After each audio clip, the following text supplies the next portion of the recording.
fois-là comme député de m'exprimer, mais à ma manière. Probablement parce que nous sommes tous des traditions orales. Mes écrits peuvent apparaître comme ne pas être une communication, mais moi je pense que c'en est une.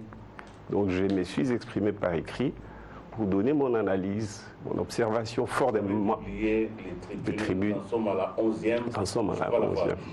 Maintenant, des questions ont fusé de partout. Il fallait quand même que j'intervienne moi-même pour expliquer ici et là ma compréhension des choses. Évidemment, à la lecture de ces tribunes, d'autres interrogations ont surgi sur ce que vous êtes aujourd'hui.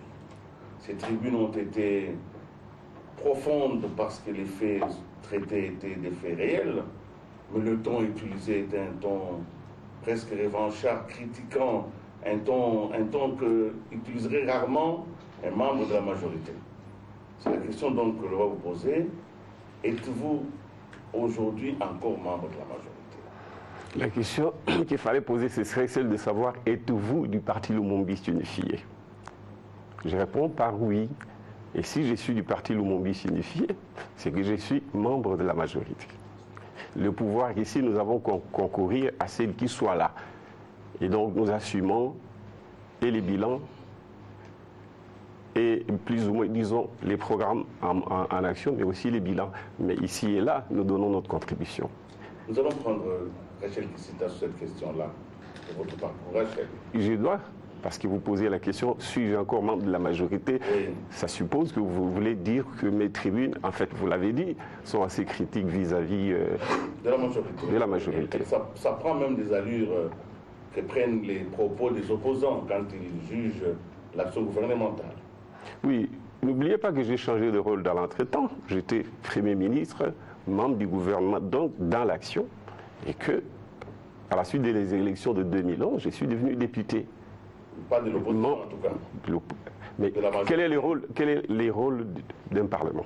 Quand on est acteur du Parlement, membre d'un Parlement, par rapport au gouvernement? Non, de contrôler sa propre majorité au gouvernement et de faire des propositions. C'est le rôle que je me suis imposé, c'est lui d'apporter la critique, comme quand on est devant le perchoir, n'est-ce pas? On formule des critiques au programme du gouvernement déjà avant d'investir le gouvernement. Et quand le gouvernement vient avec le budget, on apporte la contribution, on critique, on fait des observations, on fait des propositions. C'est le rôle que j'ai fait dans le cadre de cette division du travail, en tant que membre d'un organe de contrôle du gouvernement. Nous allons quand même répondre Rachel Kissita. Adolphe Muzito, vous décidez de refaire votre comeback médiatique. Tout à l'heure, vous avez dit que vous décidez... Je suis dans le média, voilà. Et par écrit. C'est un comeback médiatique par rapport à la télévision et à la radio. Voilà, vous êtes dans la presse écrite. Mais vous dites que vous décidez de vous exprimer en tant que député national autrement. Alors je vous pose une question, pourquoi signez-vous vos tribunes comme étant ministre honoraire? Vous auriez pu signer Adolphe Muzito, député national élu de Kikwit. Oui, mais c'est l'une de mes fonctions que j'ai exercées en son temps, parce que je veux montrer à travers cette attitude que j'ai dit une expérience de l'exécutif, et que je m'en sers, et je m'en sers. Vous assumez comme député national? Oui, je peux m'assumer comme député, mais seulement l'expérience que vous lisez dans les contenus de mes tribunes, c'est principalement inspiré de mon expérience de présidentiel Premier ministre. Vous êtes député national, la tribune ou le lieu pour vous exprimer en tant que député démocratiquement, c'est la tribune de l'hémicycle. Pourquoi vous ne le faites pas là-bas? Vous aurez remarqué que par rapport à mes tribunes, le temps quand on est député pour s'exprimer, ce n'est pas assez pour donner le maximum d'idées qu'on a, les grandes observations qu'on a sur l'action de l'État. C'est pourquoi j'ai fait le choix de m'exprimer sous ces formats-là, par les tribunes. De la République démocratique du Congo, un État sans province, en passant par le dialogue vertical, jusqu'à l'émergence, je veux dire, l'émergence à l'horizon 2030, illusion ou propagande. Adolphe Muzito, vous recherchez quoi exactement? Je donne ma contribution à la réflexion, je donne ma contribution au débat dans notre pays. Quand j'ai dit la République démocratique du Congo est un État sans province, c'est une évidence de mon point de vue. Qu'est-ce que ça dit? J'avais tout simplement dit que les provinces, dans l'état où elles étaient avant le démembrement et dans l'état où elles sont, en fait, elles ne sont pas des provinces.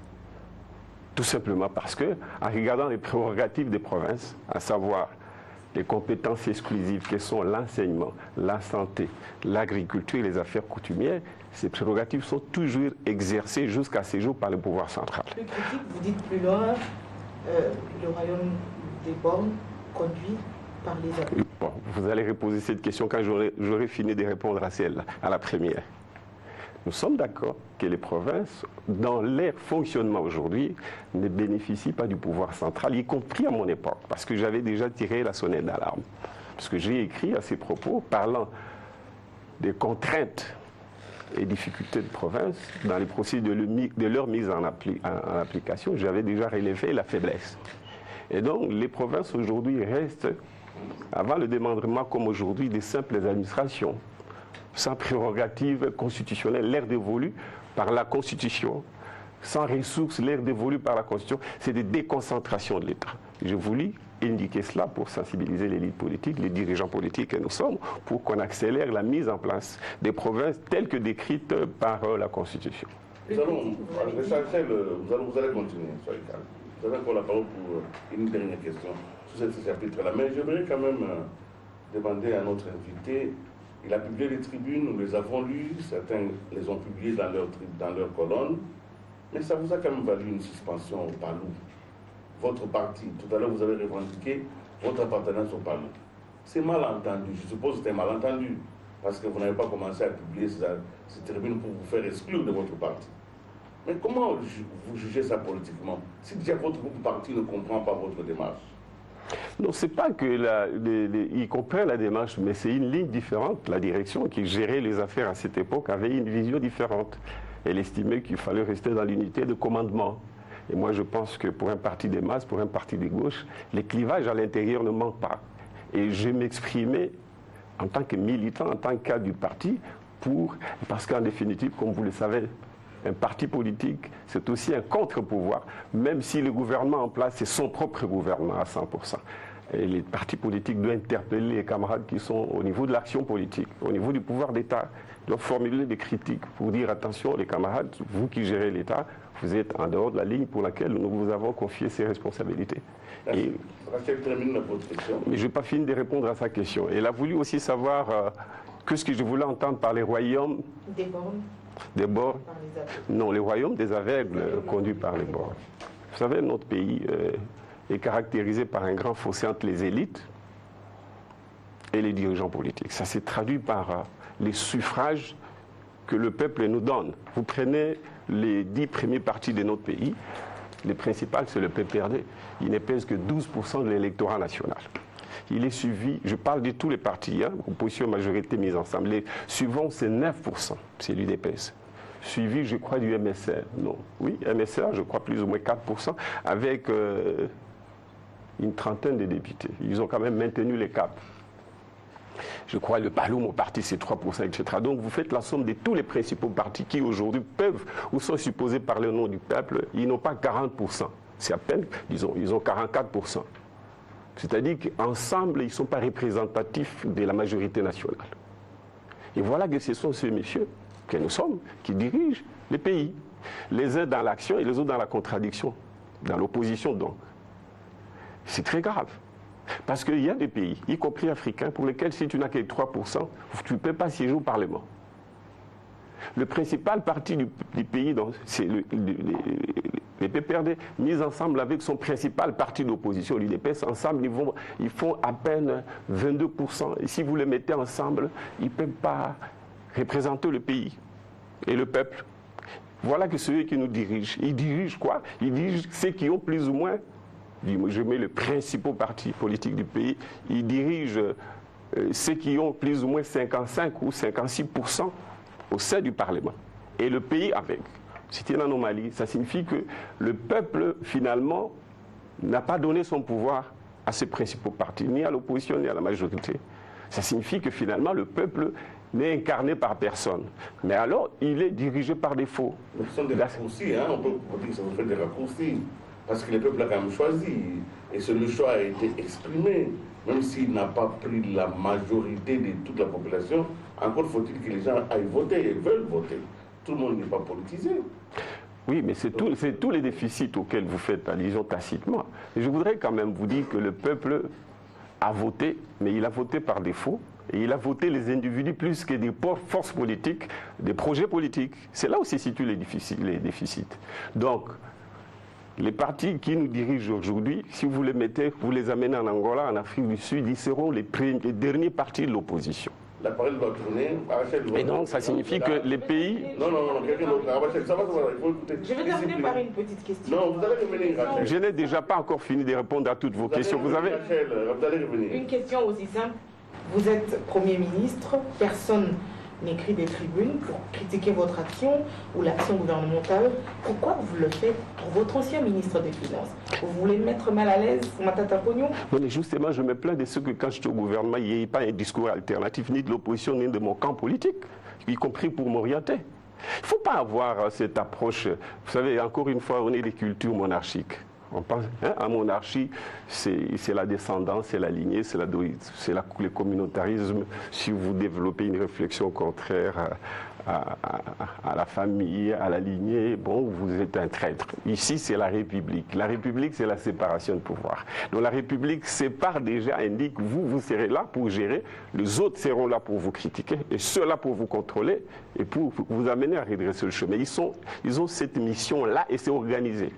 Or, nous avons fait le choix d'entrer dans la République. Nous devons de plus en plus oublier la monarchie, l'unanimisme, le communautarisme pour entrer dans le débat. Ce débat-là, c'est une façon de coacher, d'encourager. J'aurais aimé à mon époque, et je veux que nous soyons très nombreux à critiquer l'action du gouvernement, mais de manière constructive, pour l'aider à réajuster les tirs. Ce n'est pas parce que moi je développe une réflexion que je la publie que nécessairement j'ai raison. Déjà, en les faisant, je m'expose à la critique des autres. Pas une critique personnelle, mais la critique sur les idées que je développe pour qu'on enrichisse. C'est comme ça que les sociétés avancent. C'est dans la dialectique, la critique, c'est dans l'affrontement des idées que jaillit la lumière du temps. Oscar Kabamba. Voilà. Honorable Mozito, j'ai répondu sur la question de Willy Kanengele tout à l'heure, puisque politiquement, on ne parvient pas encore à vous situer. Vous vous dites toujours du Palou, votre parti avec lequel... Non, pas toujours du Palou, du Palou. Du Palou, votre parti avec lequel vous avez eu une maille à partir, qui vous a indexé, et plus tard peut-être réhabilité à cause de votre... Pas encore. À cause de votre tribune. Et vous continuez, d'ailleurs, vous persistez toujours dans la publication. Est-ce que cela signifie que vous avez une voix politique dans laquelle vous vous engagez et que vous ne voulez pas encore exprimer clairement aujourd'hui? En d'autres termes, est-ce que vous serez candidat à la présidentielle? Oui, 2-3 questions à la fois. Je suis militant du Parti Lumumbiste unifié. Je ne suis pas dans la hiérarchie qui gère le parti. Mais vous êtes dans la ligne de conduite du parti. Non, ce n'est pas la ligne, c'est une appréciation de ceux qui à un moment donné dirigeaient le parti. Il estimait que nous devons garder l'unanimisme sur l'action du gouvernement. Et moi, je n'étais pas de ce point de vue-là. Et donc, je continue parce que je considère que j'ai fait du bien pour le pays et pour le parti. Je formule des critiques, des observations. J'ai fait des propositions pour accompagner l'action gouvernementale. Et d'ailleurs, les critiques ne concernent pas que le gouvernement actuel, ça concerne les anciens gouvernements, y compris le mien. En fait, je fais l'observation de l'évolution de notre pays, j'ai fait des propositions. Donc, je pense que c'est comme ça qu'il faut animer la vie nationale. Ce n'est pas pour rien que nous avons lutté contre l'unanimisme de l'ancien régime. Même si cela ne plaît pas aux instances qui dirigent le Palou. Oui, aux instances qui, à un moment donné, dirigeaient le Palou. Mais il n'y a pas que cette raison pour laquelle j'ai été suspendu. J'ai été aussi suspendu pour un retard de cotisation. C'est pour vous dire que tout est une question d'après. Oui. Alors, non. Quel est Non, mais là encore, c'est pour dire que c'est une question d'appréciation de la direction du parti à un moment donné. Alors, attendez, par rapport à la... Parce que j'ai parlé de ma cotisation, j'étais en retard de payer. C'est pas grave, je vais vous expliquer. C'était fait exprès. Non, c'est une question d'appréciation. Je suis de ceux, comme tous les militants, chacun suivant sa capacité contributive, qui soutient le parti. Je suis de ceux qui soutiennent le parti. Et donc, au moment où on me suspendait, je venais 3 mois auparavant de faire un don au parti de plus ou moins 200 000 $. En termes de drapeaux et autres vareuses pour les équipes du parti, etc. Mais la procédure n'était pas encore à terme parce que j'ai entreposé dans les dépôts du parti ces stocks de biens pour les comptes du parti. La session n'avait pas encore eu lieu. Et donc, dans mon entendement, je pouvais, en évaluant, en faisant la session au profit du parti, évaluer pour imputer une partie aux arriérés des cotisations qui étaient minimes par rapport aux dons. Mais les camarades, par principe, estimaient que ces dons en perspective n'avaient rien à voir avec les cotisations qui, en termes de rubriques, est autre chose. Et ils ont pensé que j'étais en situation irrégulière. Et donc, je trouve qu'ils avaient raison sur le plan du principe. Mais politiquement, vous pouvez apprécier si cette décision...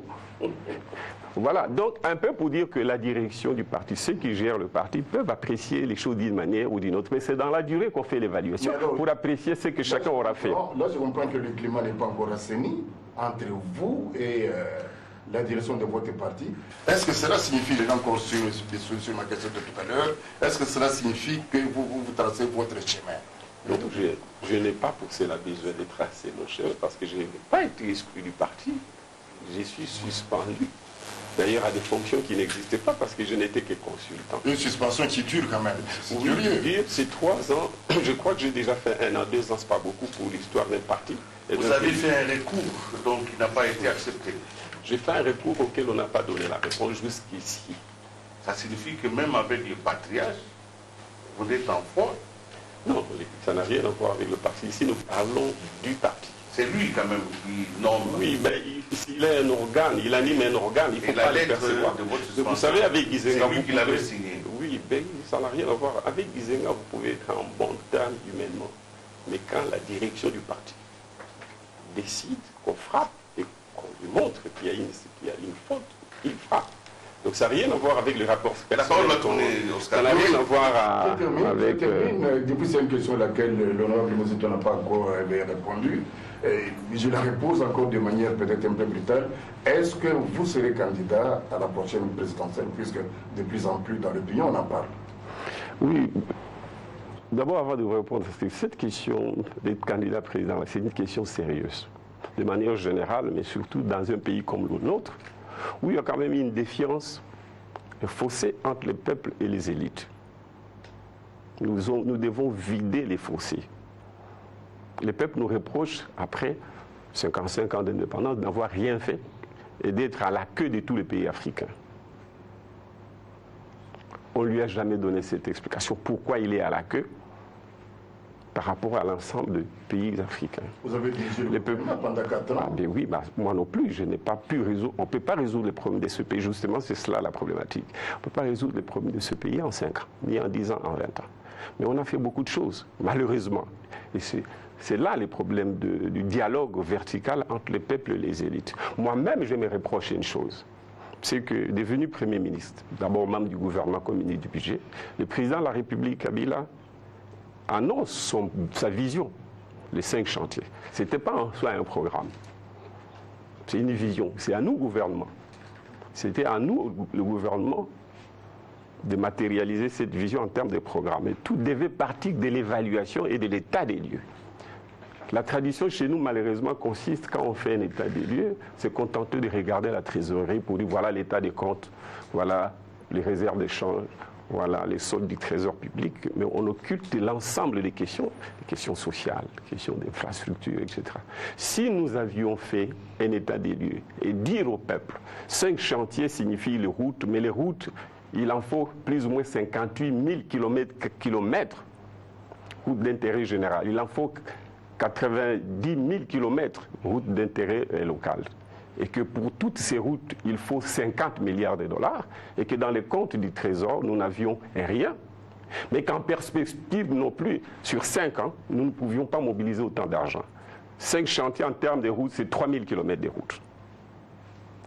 5 chantiers en termes de l'eau et d'électricité, c'est 50 000 kilomètres, c'est 50 000 milliards de dollars, et que nous ne pourrions mobiliser sur 50 ans que 1 milliard. Par exemple, pour cette catégorie d'infractions, les chômages, quels étaient les niveaux de chômage et combien d'emplois on pouvait créer sur 5 ans par rapport aux demandes, toujours, chaque année, d'emplois de la part de la jeunesse qui vient sur le marché. C'est en moyenne 2 millions de jeunes qui viennent chaque année sur le marché de l'emploi. Donc si nous avions fait cette évaluation... Non, ce n'est pas ce que je veux dire. Je vais tout simplement dire que nous avons fait beaucoup de choses, mais c'est trop peu par rapport au retard qu'il fallait rattraper. Le peuple ne pouvait pas nous comprendre et il ne nous a pas compris parce que c'est que nous avons été trop pétés par rapport à ce que nous avions semblé faire comme promesse. Et parce que nous ne sommes pas partis de l'héritage en faisant un état des lieux, mais aussi nous n'avions pas indiqué au peuple qu'est-ce qui était possible sur 5 ans et qu'est-ce qui ne l'était pas, pour que si nous faisons un deal, un état des lieux en connaissance de cause, nous ayons la possibilité d'évaluer en lui disant nous n'avons promis que 100 000 emplois sur 5 ans, nous n'avons promis que 5 000 km de route. Il est normal que vous ne voyez que nous n'avons fait que 5% du travail par rapport au retard rattrapé. Donc en fait, pour dire que nous avons, dans la manière, dans notre gouvernance, dans notre façon de travailler avec le peuple, nous n'avons pas assez communiqué à l'ouverture du mandat, comme on dit, à l'ouverture du bilan, et on n'a pas eu d'éléments à brandir au peuple pour dire voilà, on vous a promis autant par rapport aux moyens qui auront été d'autant, et voilà les résultats d'autant, ne vous plaignez parce que les deals étaient fondés sur ces chiffres-là. Alors donc c'est ça la difficulté qu'il faut rattraper aujourd'hui.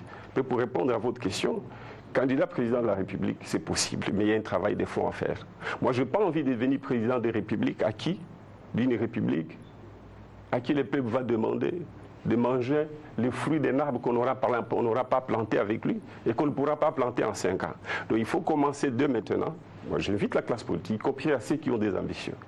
Ceux qui ont des ambitions, je dis, travaillons à émanciper le peuple, à lui indiquer les difficultés du pays, à lui faire la différence entre ce qui est possible et ce qui ne l'est pas, avec l'héritage du moment quand on prend le pouvoir. C'est ce travail qui est en train de se faire dans le cadre de l'université populaire et qui se fait à travers les tribunes. Merci beaucoup de cette réponse. Je pense qu'elle est provisoire en attendant que ça soit un programme et une véritable offre politique.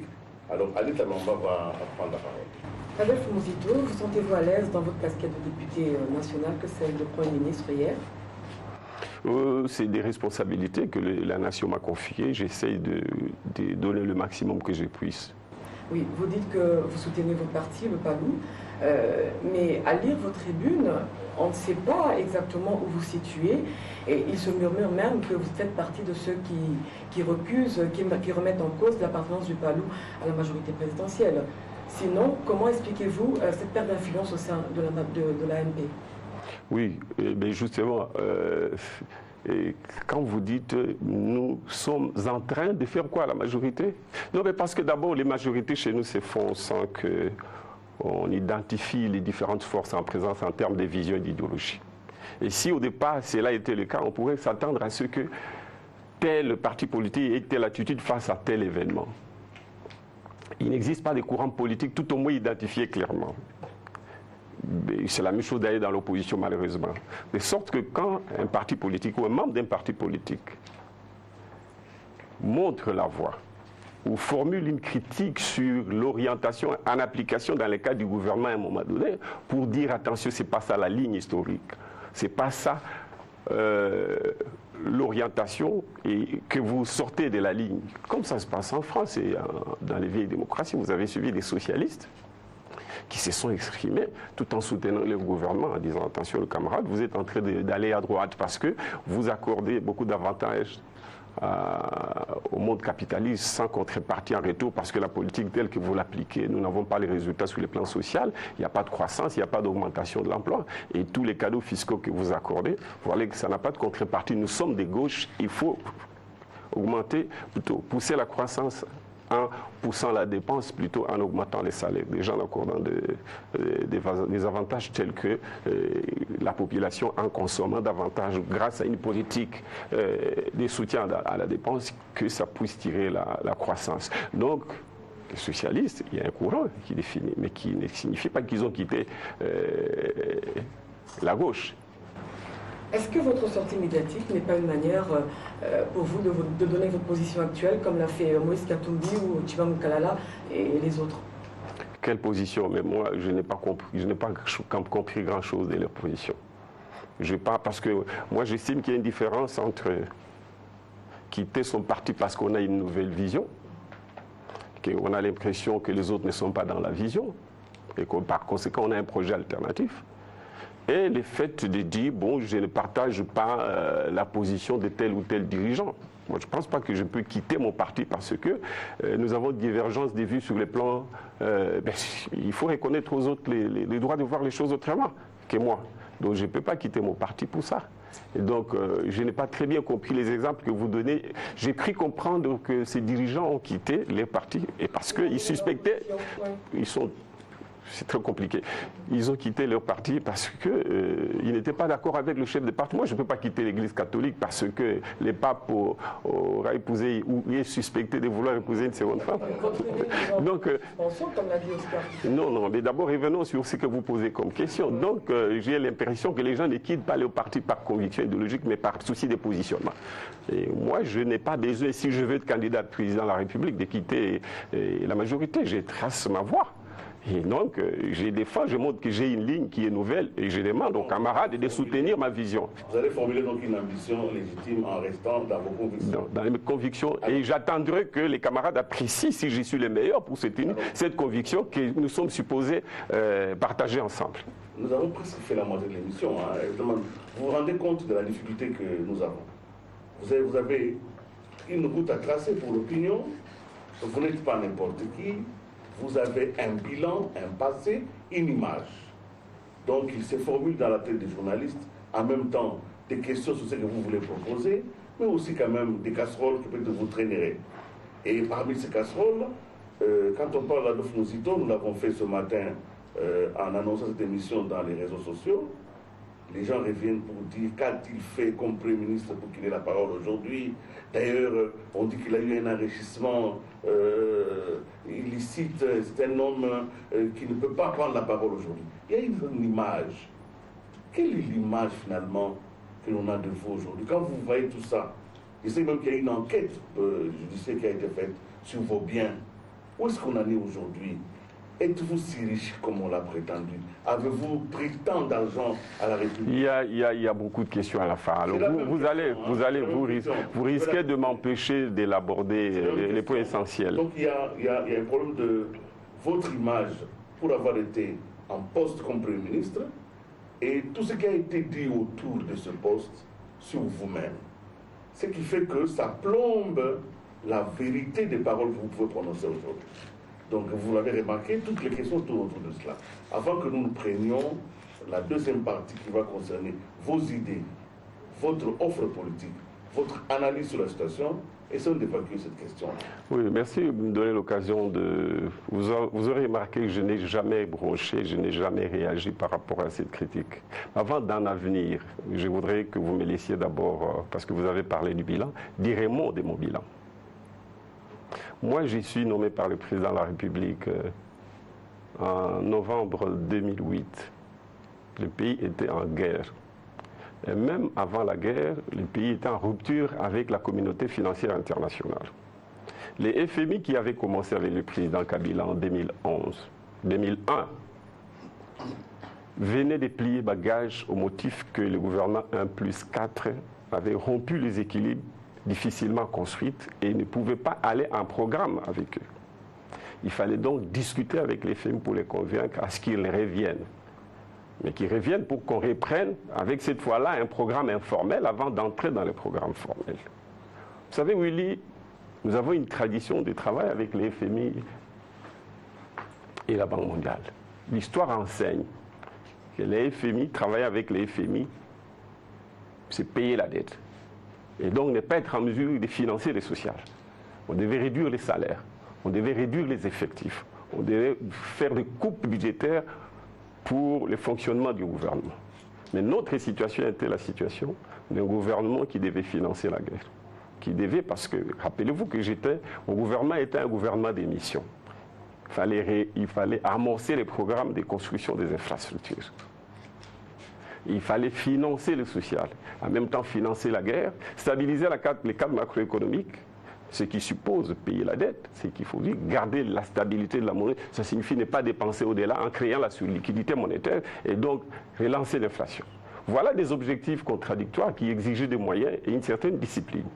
Nous avons obtenu que les FMI reviennent, qu'on restaure la discipline. Ne perdez pas de vue que je suis un ministre comme Gizenga, d'un gouvernement réputé historiquement de gauche, mais de gauche communiste.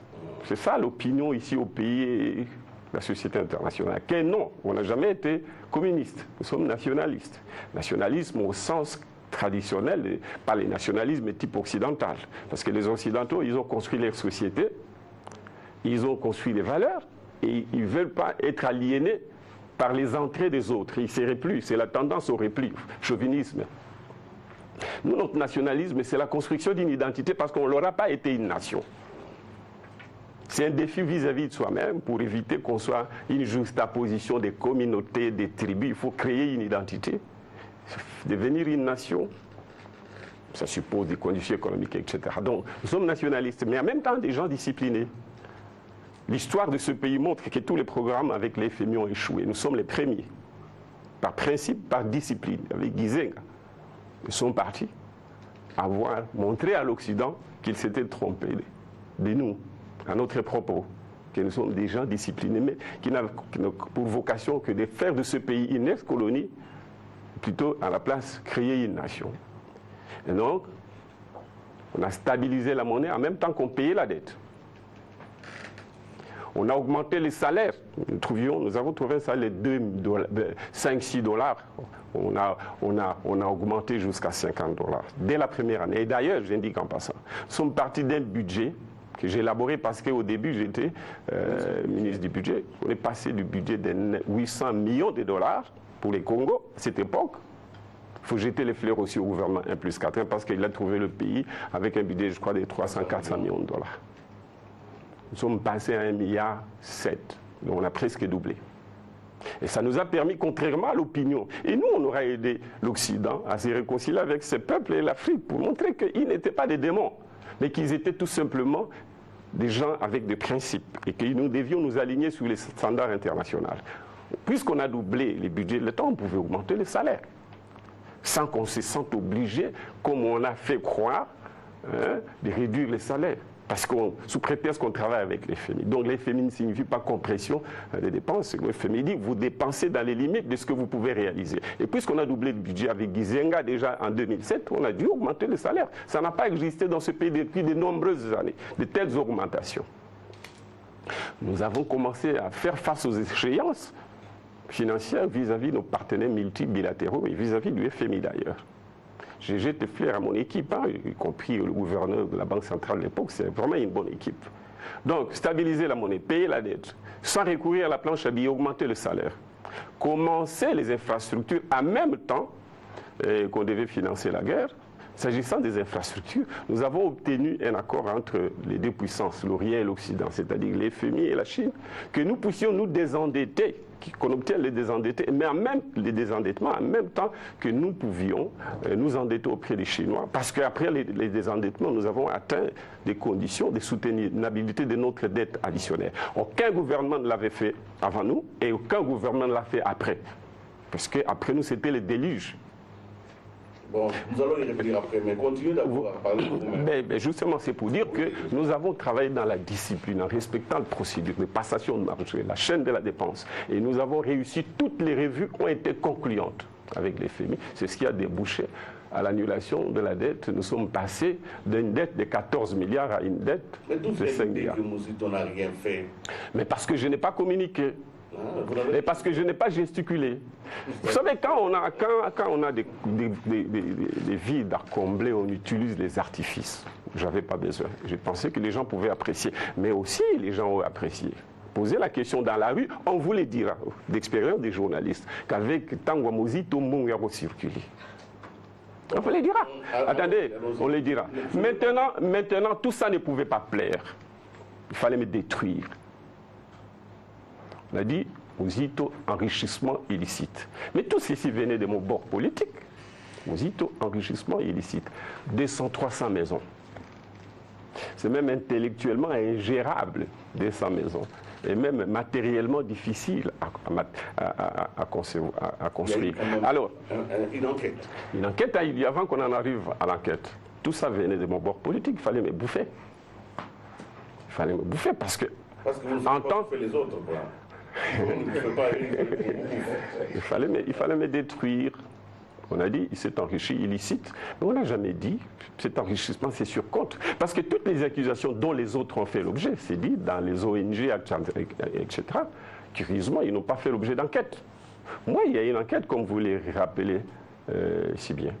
L'enquête a débouché sur une conclusion transitoire. On a établi que Muzito n'a pas 200 maisons. Muzito a 5, 6, 7 maisons, 8 maisons, quelques maisons. Et on a indiqué, y compris les maisons de mes belles-sœurs, de mes beaux-parents. Vous en savez quelque chose. Et donc, on estime que je n'étais pas même Premier ministre. Qui peut refuser du crédit à un Premier ministre? Déjà, il a des avantages personnels dans le cadre de ses fonctions. Mon malheur, c'est que j'ai construit de manière transparente et chez moi, ici, à Léopoldville. Peut-être que les autres, avec les avantages qui sont liés aux fonctions, ils l'ont fait ailleurs et ce n'est pas perceptible là-bas. Et les maisons que j'ai construites, c'est dans le parcelle où j'habitais. N'oubliez pas, je rappelle que je suis un inspecteur des finances. J'ai une carrière, quand j'arrive à la primature et au budget, j'avais un réseau d'amis, des grands hommes d'affaires, que j'ai eu l'occasion de contrôler, mais avec qui j'ai sympathisé, qui m'ont apprécié pour mon expertise, qui m'ont donné du boulot. Je ne peux pas, tous les grands de ce pays, déjà moi quand je deviens autorité de ce pays, ils étaient très contents parce que je suis un haut fonctionnaire qui a contrôlé, qui a discuté, qui a fait quelques courses pour eux pour avoir les facilités fiscales, faire des dossiers, parce que c'est mon expertise, des dossiers pour la demande des crédits, etc. Et donc je sais monter un dossier de demande des crédits et personne ne peut refuser à un Premier ministre en privé les crédits pour... et donc, quand même pu avoir des moyens. Alors, je voudrais dire ici que les contrôles a eu lieu au niveau le plus élevé. Mais comme député, on ne pouvait pas me contrôler. On a contrôlé tous les miens. On a contrôlé dans l'administration au niveau des affaires foncières. Tel bâtiment, on a dit tous les buildings, et ainsi de suite. Maintenant, on n'en parle presque plus. Tous les buildings de la ville, c'était Muzito. Mais c'est qu'on a oublié de dire que la plupart des buildings dans la ville de Kinshasa, c'est un peu grâce à Muzito aussi. Parce qu'avec la relance qui aura été la nôtre, Muzito, avec Kabila, etc., les phénomènes des buildings n'existent pas depuis longtemps dans ce pays, depuis qu'on a boosté l'économie. Et donc, il y a eu beaucoup de buildings. Mais alors, tous ces buildings, on me les a attribués. On a contrôlé. Nous avons compris, monsieur. Et donc, on a établi que ce n'était pas à moi. Mais il s'est posé toujours la question qui reste posée parce qu'on devait passer à l'étape suivante. Oui. Le 15, plutôt les 7, 8, 10 maisons là, vous les avez construites avec quel argent? Et là, moi, j'entends qu'on interpelle pour établir que cet argent, je l'ai eu où? Alors aujourd'hui, ici, on parle de Muzito, mais on dit qu'il n'a plus rien. Il est fauché, il est fini. Mais tout ça concourt. Lui, c'est fini, donc il n'a plus rien, il est déjà... Oui, mais comment quelqu'un qui a eu autant de millions... Oui, mais justement, comment quelqu'un qui a eu autant de millions, des milliards, les millions et les milliards, vous savez, là aussi, soyons sérieux.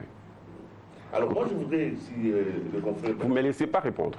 Vous avez quand même le temps de parler, de vous expliquer sur la question. Ce n'est pas l'essentiel de l'émission d'aujourd'hui. Mais c'était important pour qu'on puisse faire un point. Mais là, je voudrais quand même que vous êtes d'accord avec moi, qu'on aille un peu vers l'actualité, qu'on aille un peu vers la prospective.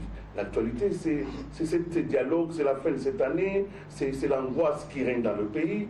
Vous avez constaté, je crois que les amis vont nous compléter sur la question, nous ne savons pas exactement où nous allons. Nous sommes dans une année électorale, nous sommes en 2016. Aujourd'hui, il reste à peu près quelques mois pour que nous arrivions à la fin de la mandature, que ce soit pour les députés ou pour le président de la République. Le chef de l'État propose un dialogue qu'une grande partie de la classe politique refuse. La CENI propose quelque chose, elle est diabolisée. Nous sommes donc dans une situation d'impasse intellectuelle. La population qui a confiance, vous avez demandé ici qu'elle puisse faire confiance à l'élite, elle ne sait pas où est-ce que nous allons. Alors nous venons vers vous, en tant que membre de cette élite, pour nous dire quelle est votre lecture de la question d'aujourd'hui, celle du dialogue, celle des élections, celle de la prétendue insécurité qui régnerait, celle du chaos programmé. Quelle est votre lecture de cette question? Et les amis vont me compléter. Oui, la question aujourd'hui, moi je parlais dans, je crois, la 8e, et la 9e et la 10e tribune, je parlais de deux dialogues. Dialogue horizontal, dialogue vertical. Le dialogue horizontal est une réponse en perspective à une crise traditionnelle et cyclique d'ailleurs, qui oppose les acteurs politiques en haut. Entre eux, ils se disputent les pouvoirs. Et généralement, ça arrive en période d'alternance. Les uns veulent garder le pouvoir par la force, les autres veulent y arriver par la force. En fait, tout le monde veut contourner le peuple. C'est une culture chez nous. Parce que historiquement, on a rarement maintenu les caps qui consistent à respecter les alternances. Les dialogues horizontaux, qui pour moi doivent pointer à l'horizon, je n'entends pas par dialogue vertical un forum qu'on inviterait entre le peuple et les dirigeants. Non, j'entends par dialogue vertical des rencontres diffuses, des discussions dans les différents corps sociaux, mais aussi la discussion des dirigeants d'en haut avec les organes de base, qu'il s'agisse des organes de l'État, qu'il s'agisse des syndicats, des autres corps sociaux, les églises, etc., organisations syndicales. Ce dialogue-là, il est incontournable, parce que comme je l'ai dit tout à l'heure, le premier dialogue, on va en parler, mais le second dialogue, c'est celui qui permet qu'on se réconcilie avec le peuple, y compris pour lui pourquoi ça n'a pas marché, et économiquement, et politiquement. Et pourquoi on en est là? Vous allez regarder qu'en perspective aussi bien du dialogue politique que du dialogue vertical, aujourd'hui nous sommes en train de sombrer. La monnaie est en train de se déprécier. Les banques sont menacées de banqueroute. L'État est déjà en déficit. On est parti d'un excédent budgétaire positif. D'ailleurs, je peux appeler ça marge de trésorerie de 450 ans, parce que c'est en 2012, le gouvernement réalisait un excédent budgétaire qui n'était pas le fait d'une forte mobilisation des recettes par rapport à un niveau de dépenses qui était en descendant. Non, il est le fait que le gouvernement a comprimé ses dépenses. Il y a des dépenses qu'il n'a pas voulu financer.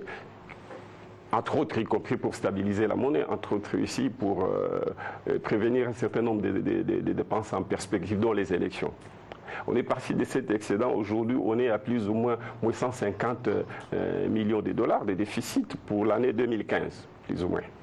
Et janvier et février, c'est des déficits qui s'accumulent. C'est la réduction aussi des réserves de change qui sont passées à 9 semaines d'importation, aujourd'hui 6 semaines d'importation. Donc, sont partis plus ou moins de 180 millions, plutôt d'1,8 milliard de dollars comme réserve auprès de la Banque centrale, à aujourd'hui plus ou moins... Une diminution des recettes dues à la diminution des prix oui, due aux recettes d'exportation parce que la production a diminué d'une part, mais aussi les prix.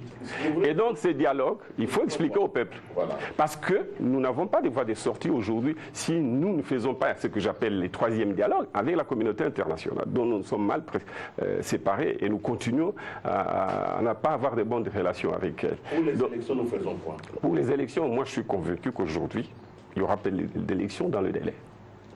Je l'ai pressenti, et je l'ai dit dans une de mes tribunes, je crois que c'est la 9e. Les dialogues horizontaux, j'ai pensé que nous n'allions pas être dans les délais. Et si nous ne sommes pas dans le délai, quel est le sort des institutions? Quel est le sort de la Constitution? C'est là le débat. Osaka Bamba, je m'excuse, Mozito. Alors, toujours dans le cadre de ces dialogues que vous voulez inclusifs, vous dites, je vous cite, que pour résoudre l'actuelle crise, nous finirons une fois de plus par nous mettre d'accord pour violer l'actuelle Constitution, et par ce fait qu'il faut retourner au peuple pour la réhabiliter et installer par la suite un deuxième verrou qui serait le peuple lui-même. Qu'est-ce que cela ça veut dire à ce moment où tout le monde s'accorde pour dire qu'on ne peut pas toucher à cette même constitution? Oui, je n'étais pas en train d'exprimer un vœu en disant ce que j'ai dit là. J'étais en train de faire un constat et de scruter l'avenir sur cette base-là. Le constat est que nous allions violer, ou même mieux, chasser l'actuelle Constitution, parce qu'une fois on arrive à la fin du mandat du président de la République, et puisqu'il ne peut pas continuer dans le cadre de cette Constitution, et puisqu'il n'y a personne pour les remplacer dans le cadre, je vais expliquer pourquoi dans le cadre de cette Constitution, le contraire est aussi possible. À ce moment-là, nous sortons de l'actuelle légalité. Et si nous en sortons, il faut passer par une transition. Qui dit transition, c'est passer d'un point A vers un point B en ayant un acte de transition pour ce qui nous concerne en politique. Et si nous passons par une constitution de transition, ce qui n'est pas un vœu, mais qui est un fait que je pressens au regard de l'évolution de la situation, il faudra tirer la leçon qu'il ne serait pas bon que les gouvernements qui seront installés, les institutions qui seront installées dans le cadre de cette nouvelle légalité des faits, rédigent une autre constitution en tant que pouvoir des faits et mettent le peuple devant un fait accompli en lui posant la question de savoir est-ce que tu veux cette constitution ou pas. Donc j'ai dit il faut résoudre une fois pour toutes ce que nous, Lumumbistes, appelons péché originel. Péché originel qui consiste à doter le pays, donner au peuple des constitutions rédigées par des inconnus, c'est-à-dire rédigées par un parlement non élu, un parlement des gens qui se sont nommés, qui rédigent sans mandat du peuple, sans vision certifiée par le peuple a priori, sans option acceptée par le peuple, rédiger une constitution et poser la question oui ou non au peuple s'il accepte. Il faudra cette fois-là, à ce moment-là, attendre qu'on organise les élections par ces pouvoirs des faits, par ces gouvernements de transition, avec son parlement des faits, qu'ils organisent les élections, comme ça s'est passé en Afrique du Sud, pour que seul le gouvernement élu, en Afrique du Sud c'était Mandela, avec son parlement élu, puisqu'il a eu la majorité, puisse élaborer une nouvelle constitution. Donc nous y allons. Ne me posez pas de questions pour penser que je suis en train d'exprimer un souhait. Je suis en train de constater la perspective et j'en tire les conséquences. Nous allons prendre deux questions sur cet aspect. Nous allons aborder la dernière partie de l'émission. Le temps passe vite. Hein. Alors, si vous avez une question, Annie aussi a une question et nous allons clôturer cette question du dialogue et de l'actualité pour aborder la dernière partie. Adolphe Muzito, en clair, pour ou contre le dialogue? Je raisonne ici dans le cadre de mon parti, oui, pour les dialogues. Pour aboutir à quoi? Oui, pour les dialogues, y compris pour constater que les institutions sont tombées. Elles devraient tomber, la Constitution aussi, et qu'il faut trouver un relais. Parce qu'aujourd'hui, la question n'est plus de savoir, allons au dialogue, y compris tout simplement pour nous entendre sur les élections, parce qu'on ne saura pas les organiser dans le délai. Malheureusement, ils ne sont pas hypocrites vis-à-vis du peuple. Les gens ont tellement peur du peuple, et parce qu'ils ont un fâcheux précédent, et qu'ils n'osent pas lui dire la vérité. Il n'y aura pas d'élection cette année.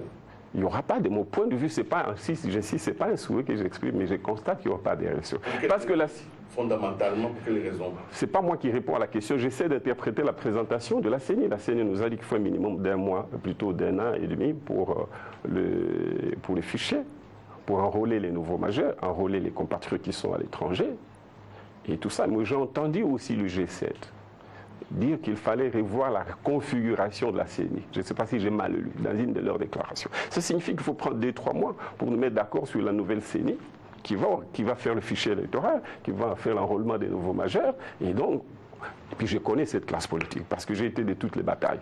Donc, nous avons perdu des élections, les uns comme les autres, pour des raisons différentes. Gouverner, c'est aussi prévoir. Comment entrevoyez-vous l'avenir politique de la République démocratique du Congo, avec ou sans Joseph Kabila comme président de la République? Non, cette question-là ne m'intéresse pas. Je ne crois pas que l'avenir du pays peut s'identifier à une personne. La question est de savoir quelles sont les institutions demain, quel est le contenu des visions, etc. de ces gouvernements de demain. Je ne peux pas ramener l'avenir du Congo à Kabila ou à son absence, parce qu'il y en a qui pensent que l'avenir du Congo passe par son départ. Il y en a qui pensent que l'avenir du pays, c'est son maintien. Je crois que nous avons des problèmes profonds sur lesquels nous devons réfléchir. Et parce que d'abord, le premier problème, c'est que le peuple n'a pas confiance en son élite, mais aussi le peuple a perdu confiance en lui-même. Et le peuple peine même à exister comme peuple parce que finalement, c'est un peuple qui n'a pas pu se fédérer à opter pour une vision, puisque la vision ne la lui a pas non plus présentée, faute des partis, des vrais partis politiques. Et donc, c'est une bataille pour notre existence, pour notre autodétermination. C'est plus sérieux que ça. Ça va tourner, il reste un peu de minutes. Ça va tourner, donnez à l'État. Le démembrement des provinces est aujourd'hui effectif. Nous sommes passés de 11 à 26 provinces. Les organes délibérants des 21 nouvelles provinces sont déjà dotés de leur bureau définitif. Pour autant, Adolphe Muzito reste toujours dans sa position de la faillite de l'État en vue et du blocage, comme évoqué dans l'une de vos tribunes. Oui, mais la faillite ne fait que s'aggraver, même si malheureusement on a du mal à la constater, parce que pour constater une faillite, il faut voir la comptabilité d'abord. Hein, pour voir que les recettes c'est autant, les dépenses autant. Nos entités décentralisées, nos provinces n'ont déjà pas de budget, n'ont pas de comptabilité. Nos entités centralisées, nos secteurs, nos chefferies. Donc la faillite, elle est manifeste. Déjà en regardant le budget 2016, 40% ont été imputés de plus ou moins 25% pour que les provinces contribuent à l'organisation des élections. C'est 250 millions de dollars qu'on a enlevés aux provinces, même si les soldes ne leur servent. D'ailleurs, actuellement, le gouvernement est en train de faire un plan de trésorerie pour enlever encore à des provinces des tranches qui sont déjà devenues insignifiantes du fait de leur augmentation. On est passé de 11 à 26 provinces. Quand vous voyez les tranches dégagées pour chaque province, je prends ma province, les Kwilu, c'est plus ou moins 80 millions de dollars. Au les Kwilu, c'est plus ou moins la moitié de l'ancienne province du Bandundu. C'est plus ou moins les doubles de la moyenne en termes des effectifs des fonds des enseignants. C'est la province qui consacre l'ensemble de sa rétrocession à financer l'enseignement. Et dans cet enseignement, les Kwilu, c'est la moitié de l'ensemble. C'est-à-dire qu'il y a plus ou moins comme 44 000 enseignants, la moitié c'est les Kwilu et l'autre moitié les deux autres provinces, c'est-à-dire les Kwango et les Maindombe. Donc ce qu'on alloue aux Kwilu ne couvre déjà pas cette nature de dépenses. Qu'est-ce qu'il en restera pour l'investissement et pour le fonctionnement de la province? Donc c'est la faillite totale. Elle est due au niveau du budget actuel, la tranche qui est libérée pour les provinces, et les imputations, on dit imputation ou impitement, impiter, c'est comme couper. Bien, pour financer les élections, qui pourtant, la dépense des élections est une dépense de souveraineté qui relève du pouvoir régalien, du pouvoir central. Et donc, les provinces doivent concourir. C'est des ressources en moins. Maintenant que le budget en question ne sera pas exécuté véritablement, comme c'est le cas depuis 3-4 ans, le budget en ressources propres, on est autour de 70%. Et donc, avec la chute actuelle de nos recettes d'origine minière, il va se poser un problème, non seulement pour organiser ces élections-là, mais pour faire fonctionner ces provinces, ces entités. La faillite est totale. Il ne faut pas l'imputer nécessairement. Ce n'est pas une critique que je formule à la direction du gouvernement nécessairement, mais je constate l'état de notre nation qui nécessite un plan d'aide internationale. Oui, peut-on aujourd'hui parler des relations tumultueuses entre la majorité présidentielle et les Palous au regard des crocs en jambes quand même qui sont entretenus lors des candidatures des vice-gouverneurs et gouverneurs et même lors de l'élection du bureau définitif de l'Assemblée provinciale du Kwilu où le Palou n'a même pas pu obtenir un poste au bureau. Qu'est-ce que vous voulez que je dise? Lui-même est suspendu au Palou. Ça n'a rien à voir, je reste militant du Palou. Je suis désolé que la majorité n'ait déjà pas d'instance. Parce que nous, on a un accord avec le PPRD, par transitivité avec l'AMP. Nous avons demandé et obtenu qu'on mette en place une instance de gestion de l'action gouvernementale, espace où nous devions nous rencontrer pour dire est-ce que les choses avancent bien, est-ce que le gouvernement tient le cap, maintient le cap, est-ce que nous les soutenons suffisamment? Mais cette instance n'a pas fonctionné, malheureusement. Bon, c'est notre faute à nous tous, hein, mais ces choses auraient pu être résolues.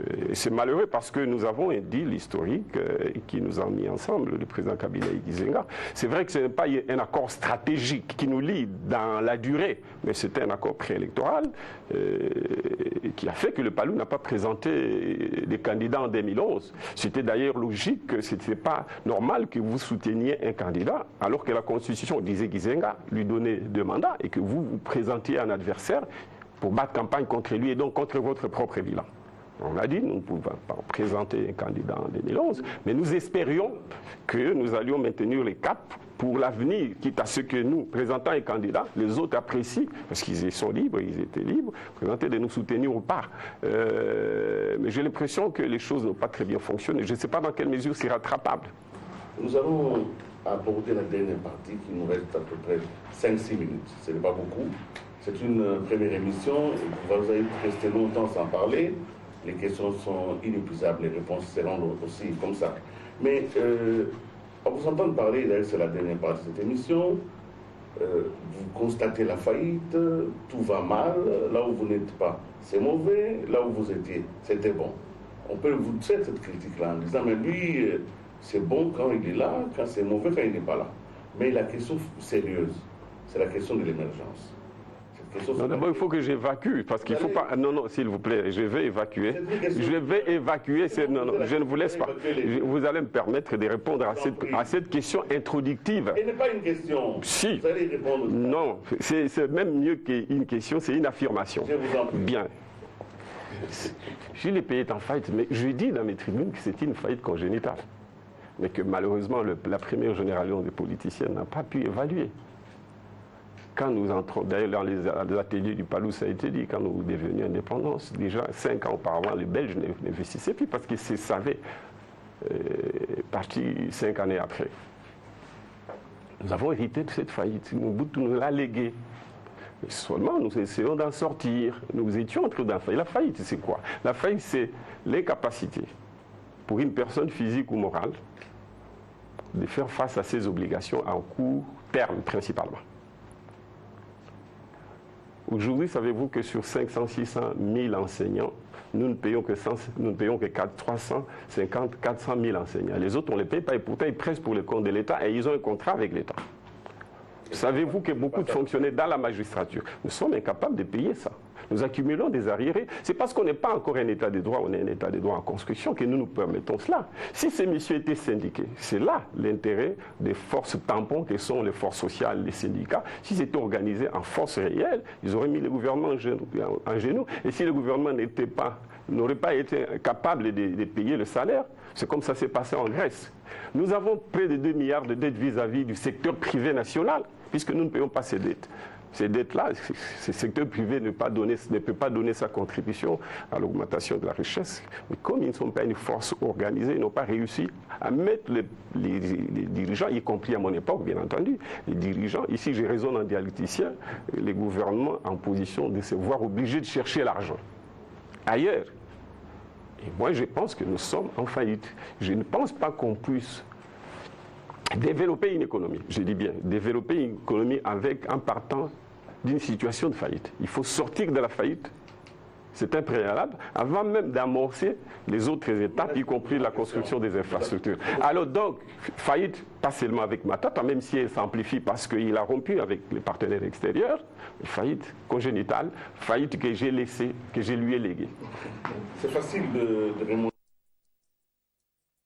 quand on veut remonter les responsabilités.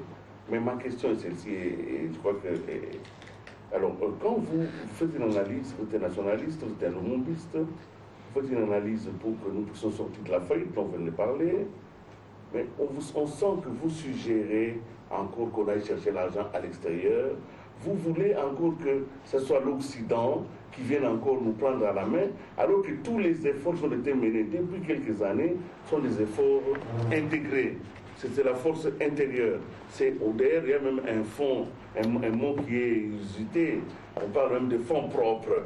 Fonds propres du gouvernement pour pouvoir réaliser tel ou tel événement.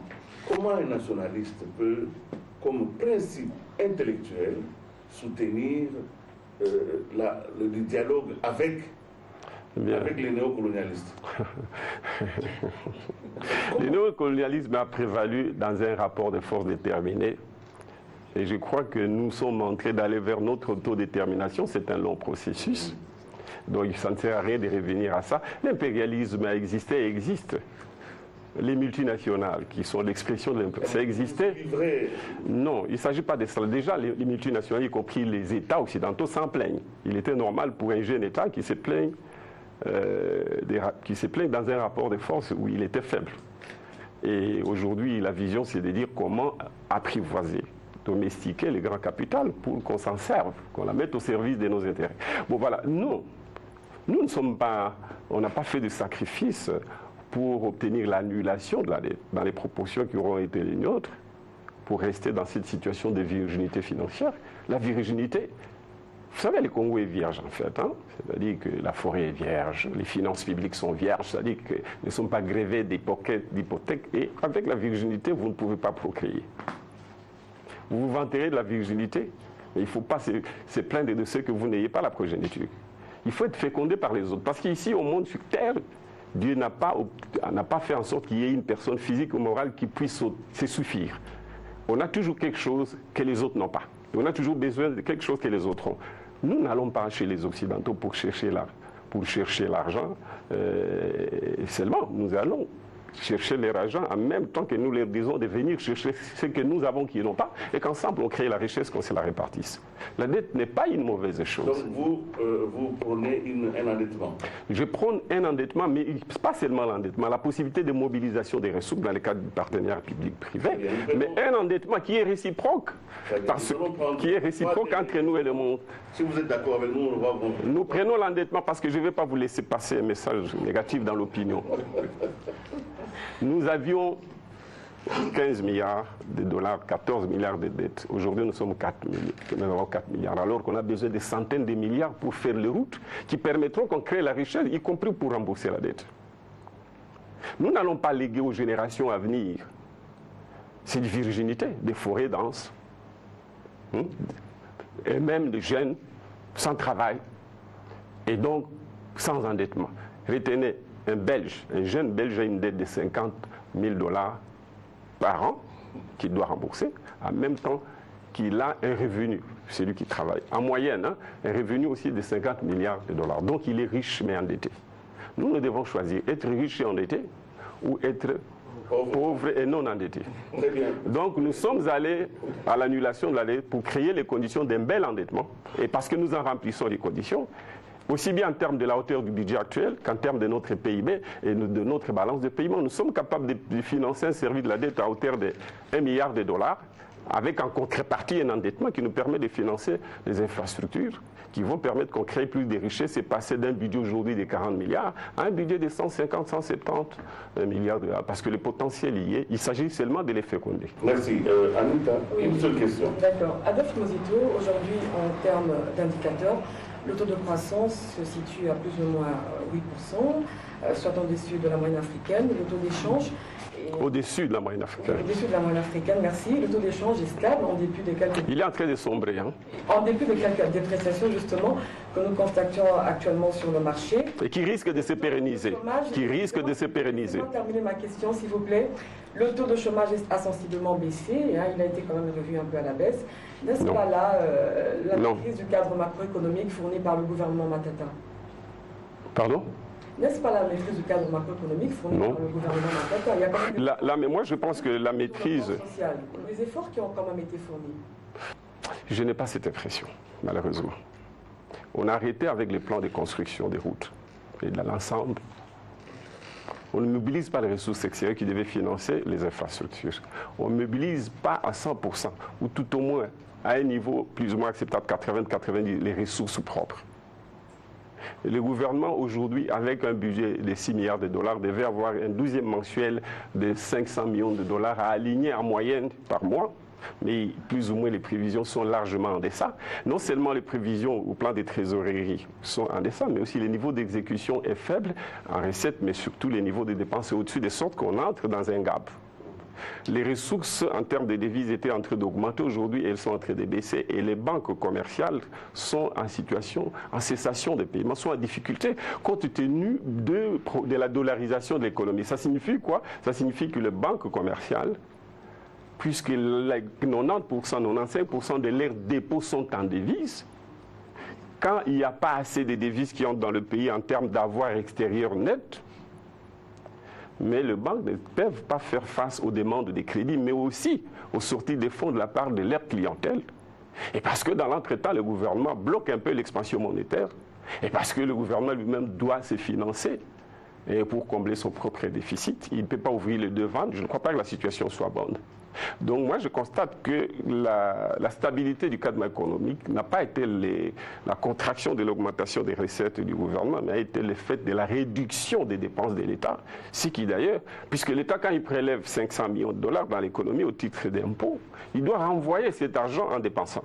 Mais s'il ne renvoie pas, eh bien, il y a contraction de l'offre et de la demande. De sorte que ça crée un peu une espèce de récession. Et donc, parce qu'il y a eu de la contraction de la demande, et il n'y a pas eu augmentation substantielle des salaires, parce que nous, déjà en 2007, 2008, 2009, nous avons, tout en n'ayant pas encore les mines au niveau actuel de production, nous avons pu obtenir la croissance tout simplement parce qu'on a boosté la demande et la consommation par l'augmentation de salaire. Déjà, moi, en ressources propres, j'ai dépensé, mon gouvernement a dépensé plus ou moins 40% qu'il consacrait au salaire. Mais j'ai l'impression qu'on est allé largement en dessous de cette fraction-là. Et donc, moi, j'ai dit la stabilisation, oui, mais la contrepartie, en fait, qui frise la récession, la contrepartie de la compression des dépenses de la part de l'État, aux dépens des dépenses d'investissement, mais aussi aux dépens des dépenses sociales. Adolphe Mouzito, à comprendre vos tribunes et à vous entendre parler, le pays est mal géré, il n'existe pas de croissance. Le pays n'est pas mal géré, je n'ai pas parlé de ça. Je n'ai pas non plus dit le contraire. J'ai dit que le pays a changé d'orientation. Pas chaud, pas froid, on est où? Non, j'ai dit ceci. Premièrement, on est sorti de l'orientation originelle, qui était que, l'État congolais assainit ses finances, y compris en augmentant la production, ce qui suppose qu'il travaille avec les partenaires extérieurs, y compris pour les soutenir en cas de rupture de l'équilibre budgétaire prévisionnel, y compris pour obtenir des appuis à la balance des paiements au cas où nos recettes venaient à baisser, parce que nous sommes un pays tributaire du reste du monde. Nous vivons de la vente et de l'achat par les autres, de la vente par nous, mais l'achat par les autres de nos produits. S'ils ne veulent plus acheter parce que leur économie ne demande pas, nos recettes baissent. Et donc, si les recettes baissent, le rôle du FMI, c'est de vous donner un complément pour stabiliser votre monnaie et rencontrer la demande de vos devises. Et donc, j'ai dit, ça, on est sorti de cette orientation du partenariat avec les FMI et la Banque mondiale, qui étaient en fait non seulement des coachs, mais des bailleurs de fonds en cas de rupture de ces équilibres dont je viens de parler. Deuxièmement, nous avions levé l'option déjà depuis le dialogue international, les dialogues nationaux. Laissez-moi terminer s'il vous plaît. C'était de nous désengager du secteur productif. L'État devait lâcher les entreprises publiques, les autres, toutes les entreprises structurantes, au profit de marchands, des vrais investisseurs. Soit en ouvrant le capital, soit en redimensionnant ces entreprises pour en créer plusieurs et obtenir qu'il y a des partenaires qui viennent, soit en les donnant en concession ou tout moins pour partir de leurs actifs immobilisés. On est sorti de cette orientation. Maîtrisez mieux les chiffres. La croissance a des chiffres dont nous parle le gouvernement Matata Ponyo et l'émergence 2030. Illusion ou propagande? Je vous repose la question. 11e tribune. Nous sommes à la fin de l'émission. Oui, j'enchaîne. Je voudrais qu'il pose la dernière question. Ma dernière question, c'est dans la lignée de celle de Rachel, honorable. Évidemment, j'ai eu peur de l'avenir de ce pays en certain moment en lisant votre tribune. Vous dites, nous sommes un royaume de bords, nous sommes sous-pauvres et plus pauvres en 2035. Mais on sait que non, je n'ai pas dit qu'on sera. Pour nous n'est pas l'ordre du jour en l'an 2030. Très bien, merci. Vous me donnez l'occasion de clarifier. Non, j'ai dit nous sommes sous-pauvres. Sous-pauvres. Il y a des pauvres et des sous-pauvres, etc. Un pauvre vit avec $1.8. J'arrondis $2 par jour. Nous vivons avec $1.4. C'est-à-dire $1.45. Mais je dis qu'en passant, 15 ans auparavant, donc en 2001, nous vivions avec 35 en moyenne, parce que le PIB était autour de 5 milliards pour une population qui était autour de 50 millions. Quand vous faites la fraction, vous trouvez que les Congolais vivaient avec 35. Il y a une très grande évolution. Mais cette évolution-là, malheureusement, ne peut pas être perceptible parce que les retards à rattraper étaient très importants. C'est ainsi qu'aujourd'hui, on est à 1.4 et donc toujours en deçà du seuil de pauvreté qui est de 1.8. Et donc, nous devons nous battre pour atteindre le seuil de pauvreté, notamment approcher $3 d'ici 15 ans. Mes calculs montrent que nous devons avoir un taux de croissance, une moyenne de 10% sur les 15 années à venir pour augmenter notre PIB. De 40 milliards, il est très important par rapport à la plus, je n'ai pas mes chiffres ici, par rapport à la plupart des pays africains, mais seulement lui, il se rapporte à une population de 80 millions. Alors que par exemple, le Congo-Brazzaville a un PIB de 15 milliards seulement, donc plus ou moins le tiers du nôtre, mais ils sont 4 millions, donc 20 fois moins nombreux que nous. Les richesses à répartir est très faible comparée à la population. Et donc, nous devons travailler dur pour devenir pauvres. pour passer du sous-pauvre. C'est comme un sous-lieutenant et un lieutenant. Vous passez du stade de pauvre. Alors l'horizon, pour moi, l'émergence va consister, comme entre 2001 et 2015, passer de 35 à 1,40, c'est une émergence sous généris, et passer aujourd'hui de la statut des sous-pauvres à un statut de pauvre, parce que dans 15 ans, toutes choses égales pareilles. Si nous maintenons ces caps, ça suppose qu'on finance aussi les infrastructures, nous pourrions atteindre le niveau, il ne faut pas rigoler, moi ça me fait pas rire. Nous allons émerger pour arriver au stade de pays comme la Côte d'Ivoire, le Sénégal, le Cameroun, qui sont des pays pauvres. Et ce n'est qu'en passant par ces 30 jours qu'on pourra rêver non pas d'aller à l'émergence, mais de passer comme pays en voie d'émergence. Voilà ce que je veux dire. Merci beaucoup, honorable Zito. Vous avez été fidèle à vous-même, vous avez répondu à toutes les questions. Alors je voudrais vous poser la dernière et c'est la conclusion. Quels sont les ressorts de votre action? Qu'est-ce qui vous détermine?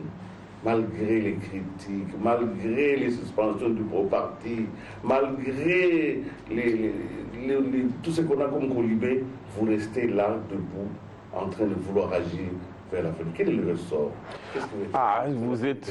Vous pouvez, je ne sais pas, je ne suis pas psychologue, je crois que j'ai quelque chose en moi, humblement, qui me pousse à l'action. Vous voyez, moi j'étais jeune quand je suis allé voir Gizenga et les soutenir dans son combat. J'étais un jeune inspecteur de finances, encore fonctionnaire.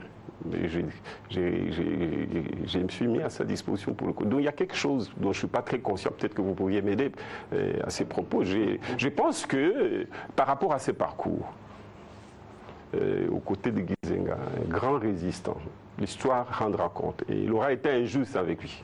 27 ans d'exil, il a tenu tête au grand capital. Il n'a pas négocié avec Mobutu.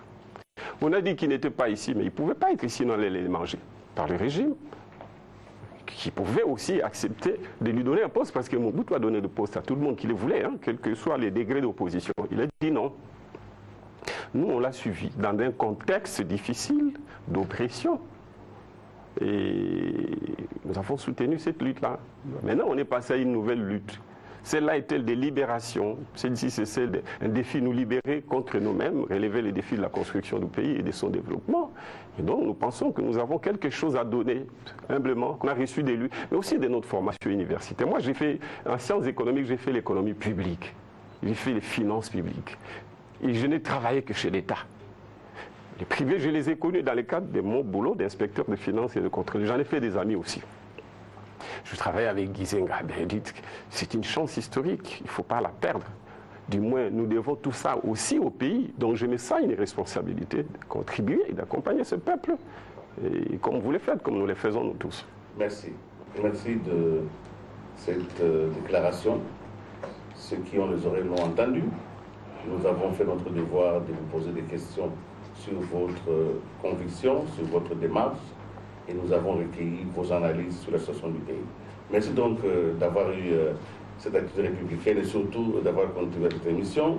Merci aussi aux confrères d'avoir participé activement. Évidemment, ce n'était pas facile, le temps était très raccourci, les questions ne les a pas finies.